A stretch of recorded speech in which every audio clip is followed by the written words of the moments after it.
Welcome to Philippine-Canadian Empire's Daily News Roundup, brought to you by CanadianEmpire.net, your only Filipino-Canadian daily news portal. I'm Rowan Echo, and here are stories making headlines today.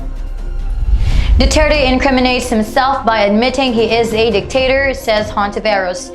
Senator Riza Hontiveros said that President Rodrigo Duterte's recent admission of ruling the country in a dictatorial style just strengthened the allegations that he committed violation against human rights and the drug war that he founded. Quote, the president's remarks may have incriminated himself against the criminal offenses filed against him before the International Criminal Court, unquote, the senator said, adding that Duterte only made it easier for the International Tribunal to see the truth behind the indictments. Quote, I am sure that the ICC is taking due notice of the president's latest statement, especially as it conducts its preliminary examination into his alleged crimes. The ICC was created precisely to prosecute those who have committed crimes against humanity, many of whom were dictators.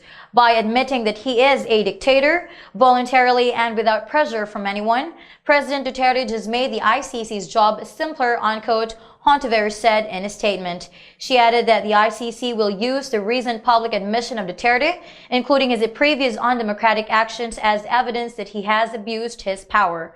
Quote, the International Court will now refer to his public admission, together with his other documented undemocratic practices, as proof of his utter disregard for democracy and human rights that resulted in colossal abuses in our country, unquote, Hontiveros said. According to her, Duterte, through his words and deeds, has repeatedly exposed himself to the charge of crimes lodged against him, adding that he is the best witness against himself. Pimentel tells Trudeau to bring back trash in Canada.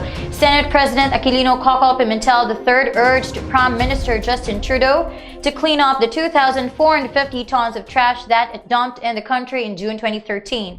In a statement, Pimentel said that Canada's move of taking back its garbage justifies its claim of being a defender of human rights and rule of law. Quote, I call on Prime Minister Justin Trudeau to be true to his word and take back the trash that was shipped to our country in violation of our laws. This can only enhance Canada's self-imposed burden of being a champion of human rights and the rule of law, unquote, Pimentel said.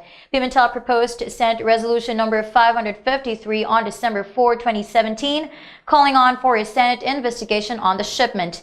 The trash, which consisted of non-recyclable materials, including used adult diapers, were dumped at a private landfill in Tarlac in June 2015.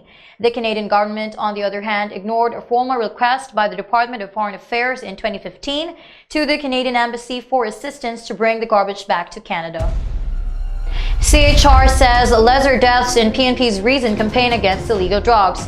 Amid its criticism of the government's drug war, the Commission on Human Rights acknowledged the Philippine National Police improved operations in the campaign against illegal drugs.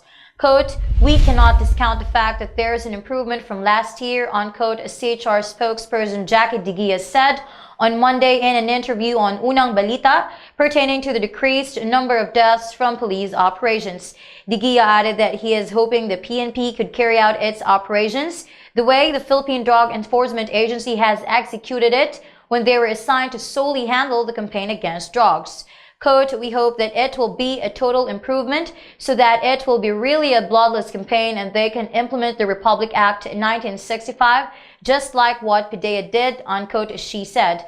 Moreover, Digia said that the CHR is closely observing how the Oplan Tokang is being accomplished, stressing it is not yet the best time to comment on the PNP's performance, for they have just reopened its operations. Quote, we are closely monitoring the implementation of the Oplan Tokang. Of course, that is just one component of the campaign against drugs. There is still a lot of operations happening every day. We evaluate them all, unquote, Digia said. That wraps up our news here on PZI Daily News Roundup. Thank you for joining us. For more news stories, visit our website at www.canadianenquirer.net.